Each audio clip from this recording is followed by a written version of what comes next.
October 2024, Brooklyn. The lights dim, a familiar silhouette emerges through theatrical smoke. Tyra Banks, now 50, striding down a runway that once made her a goddess. The crowd erupts. Smartphones rise like prayer candles. For a moment, it's 1997 again. But look closer. This time, trans models walk beside her. Plus-size bodies move with equal grace. The wings are back, but the world has changed. How did we get here? How did a lingerie empire built on male fantasy become ground zero for a culture war about female empowerment? To understand, we need to go back to a different October 1977, Palo Alto, California. A Stanford MBA named Roy Raymond walks into a department store to buy lingerie for his wife. The fluorescent lights are harsh. The saleswoman's stare is judgmental. The racks of sensible cotton underwear might as well be medical supplies. Roy flushes red, fumbles with his wallet, and flees with the wrong size. That moment of masculine discomfort would birth an empire. Roy didn't want to revolutionize women's underwear. He wanted to create a space where men could shop for intimate gifts without shame. So he borrowed $80,000, half from his parents, half from the bank, and opened a store that looked like a Victorian boudoir. Silk curtains, dark wood, classical music. He named it Victoria's Secret, evoking a refined English lady with hidden desires. The paradox was built in from the start. A store supposedly celebrating female sexuality that was actually designed to comfort the male gaze. By 1982, Roy had 6 stores and a mail-order catalog doing $4 million in annual sales. Impressive, right? Except he was hemorrhaging money. The Victorian aesthetic was expensive. The target market, men buying gifts, was seasonal and unreliable. Roy Raymond, the man who wanted to make lingerie shopping comfortable, was drowning in debt. Enter Leslie Wexner.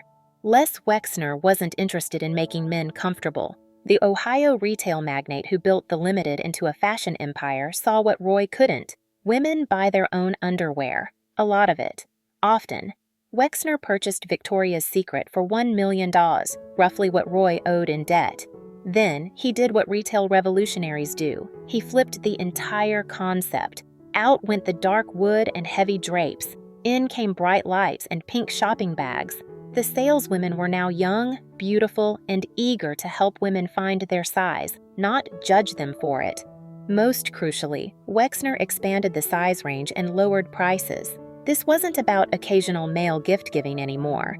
This was about everyday female desire. Les toured every lingerie boutique in Europe, a former executive would later recall. He came back talking about how American women deserved beautiful things too, not just functional underwear, but beautiful at a price they could afford every day. The catalogs exploded. By 1995, Victoria's Secret operated 670 stores and was valued at nearly $2 billion. Roy Raymond's little boudoir had become Wexner's mainstream fantasy factory. And Roy? He tried to replicate his success with a children's clothing catalog called My Child's Destiny. It failed spectacularly.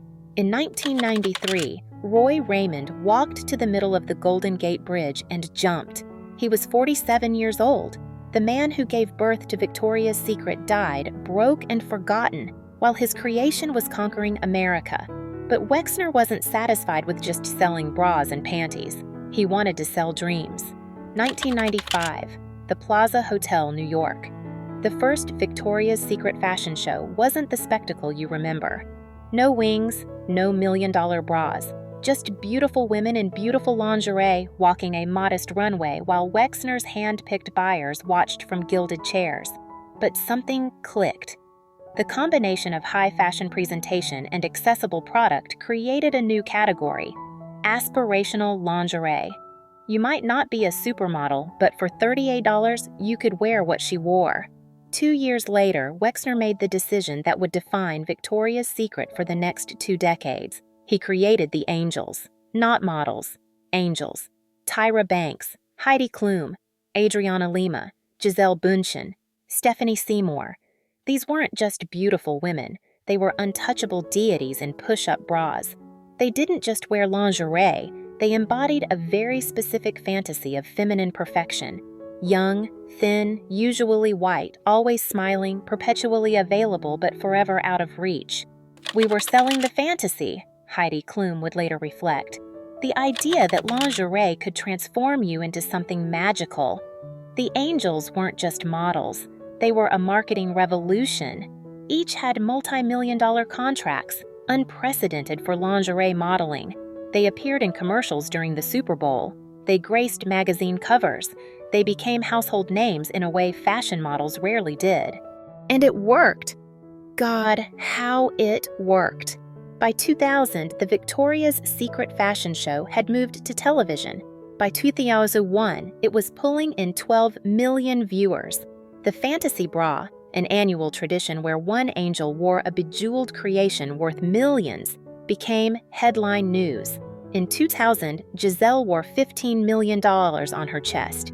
In 2003, Heidi Klum's fantasy bra was insured for $11 million. The shows became increasingly elaborate.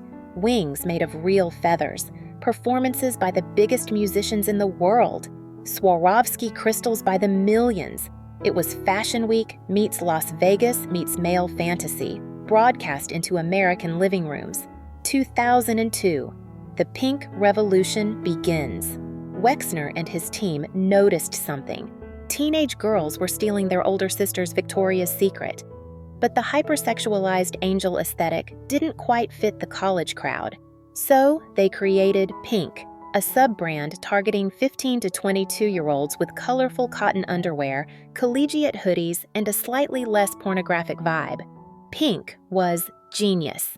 It created a pipeline. Young girls aspired to Pink, then graduated to the main line, always chasing the angel ideal. By 2018, Pink alone was generating $3 billion annually. Victoria's Secret wasn't just selling underwear anymore, it was selling identity. The bright pink bags became status symbols in high school hallways. The fashion show became appointment television for millions of young women. The angels were everything teenage girls were told to aspire to be. Beautiful, desired, perfect. But perfect for whom? 2008. The cracks begin to show, though few notice them yet. The angels are at their peak. The fashion shows pull millions of viewers. The brand generates billions. But backstage, a different story unfolds. You have to understand, a former angel would later reveal. The pressure was insane. We were weighed every week. If you gained 2 pounds, they'd pull you aside. 3 pounds? You might lose your contract. The boot camps were legendary. For 2 months before each fashion show, the angels underwent military-style training, twice daily workouts, 1,200-calorie diets. Some models later admitted to eating nothing but liquids for days before the show. I was 22 years old, making millions and crying myself to sleep because I ate a piece of bread, one angel confessed years later. But we couldn't say anything. This was the dream job. Girls would kill to be us. Meanwhile, the culture was shifting. Social media democratized beauty. Body positivity movements gained momentum. Brands like Dove celebrated real women. American Apparel pushed authenticity. New competitors like Aerie promised no Photoshop. But Victoria's Secret doubled down on fantasy. The angels got thinner. The fantasy bras got more expensive. The shows got bigger. Then came 2018, the year it all began to unravel. Ed Razek had been crafting Victoria's Secret's image for decades. As chief marketing officer, he was the architect of the angel mythology. In his mind, Victoria's Secret sold fantasy, and fantasy had very specific parameters. So when Vogue asked him why the fashion show didn't include plus-size or transgender models, Razek didn't hesitate. "The show is a fantasy," he said. "It's a 42-minute entertainment special. That's what it is." When pushed about trans models specifically, he went further. "No, I don't think we should." "Well, why not?" "Because the show is a fantasy." The internet exploded. Within hours, Razek's comments were trending worldwide. The backlash was swift and brutal. How could a brand selling to women be so blatantly exclusive? How could fantasy only include one body type, one definition of womanhood? Razek apologized within days. My remark regarding the inclusion of transgender models was insensitive, but the damage was done. Sales, already softening, began to plummet. Same-store sales dropped 7% in the fourth quarter of 2018. The stock price tumbled. Suddenly, the angels looked less like fantasies and more like relics. 2019. The Empire strikes back, clumsily. In a panic, Victoria's Secret hired Valentina Sampaio, their first openly transgender model. The announcement felt hasty, reactive. "See?" the brand seemed to say. "We're inclusive now." But it was too little, too late. Competitors like Savage X Fenty, Rihanna's lingerie line, were already showing the world what real inclusion looked like. Their fashion shows featured women of every size, color, age, and ability. They celebrated sexuality without shame, bodies without judgment. Meanwhile, another scandal erupted. Leslie Wexner's name surfaced in connection with Jeffrey Epstein. The financier had been Wexner's money manager for years, with unprecedented access to the company and its models. Former executives whispered about Epstein posing as a Victoria's Secret talent scout. Models came forward with stories of inappropriate recruiting tactics. Questions swirled about their relationship, about Epstein's access to Victoria's Secret models, about what Wexner knew and when. "He was everywhere," a former angel would later reveal. "At castings, at fittings, at after-parties. We were told he was important to Les, so we had to be nice." Wexner denied any knowledge of Epstein's crimes, but the association was toxic. The man who built Victoria's Secret into a fantasy empire was now linked to exploitation and abuse. The very fantasy that made billions now looked like a hunting ground. November 2019. After 24 years, Victoria's Secret announced the fashion show was canceled. No farewell, no final runway. Just a press release citing declining viewership and the need to evolve the marketing. The angels were grounded. 2020. Pandemic. Reckoning. Revolution. As the world locked down, Victoria's Secret faced its own isolation. Stores closed, sales evaporated.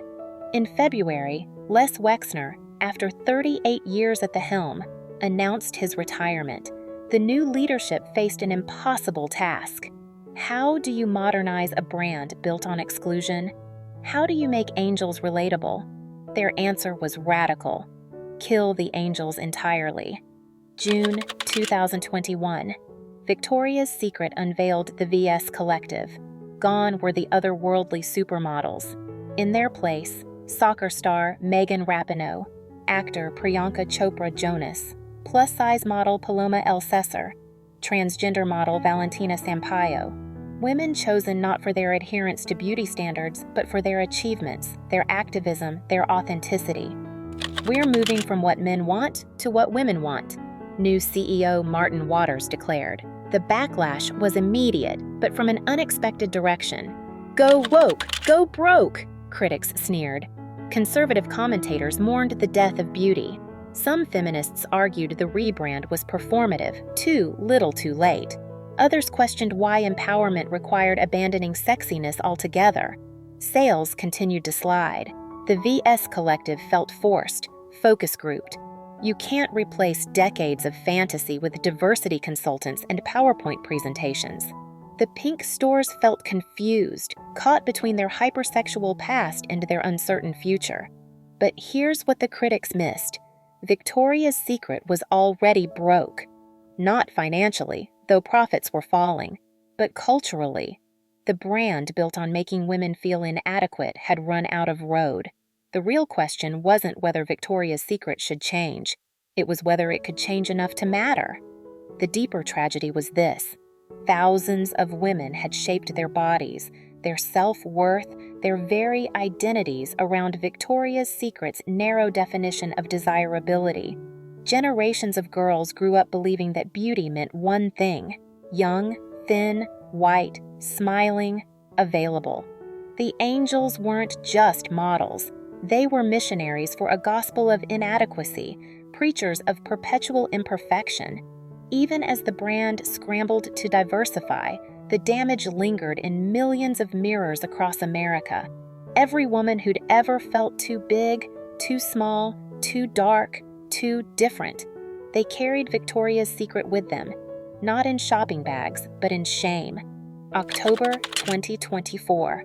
Brooklyn. The return.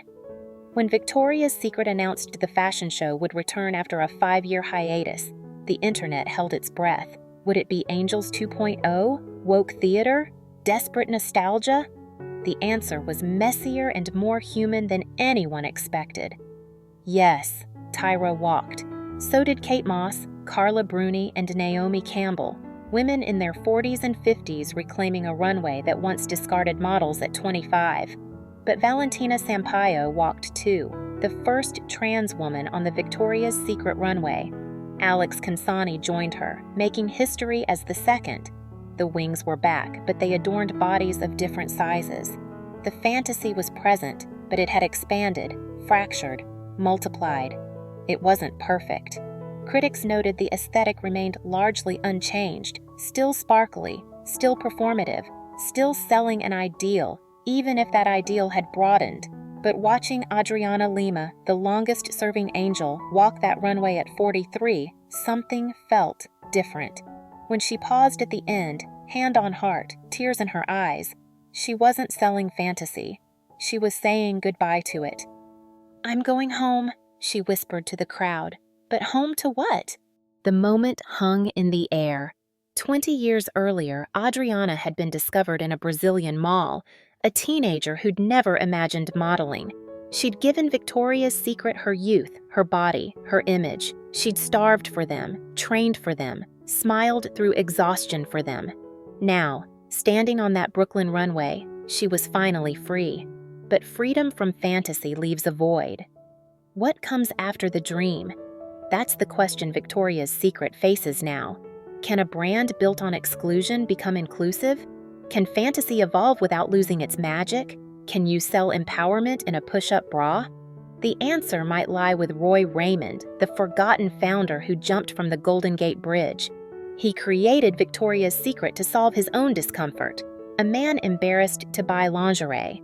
The brand succeeded by solving women's discomfort instead, giving them permission to want beautiful things. But it lost its way by creating new discomfort. The anxiety of never measuring up to angels, the shame of imperfect bodies, the exhaustion of performed sexuality. The real secret of Victoria's Secret was never about what women wore under their clothes. It was about how those clothes made them feel. For decades, that feeling was inadequacy disguised as aspiration. Angels you could never become, selling bras you could always buy. Now, as the brand struggles to reinvent itself, perhaps the ultimate fantasy isn't perfection. It's acceptance. Not angels or activists, but women. Complicated, flawed, beautiful in their humanity. The lights fade on that Brooklyn runway. The models, young and old, thin and thick, cis and trans, take their final bow.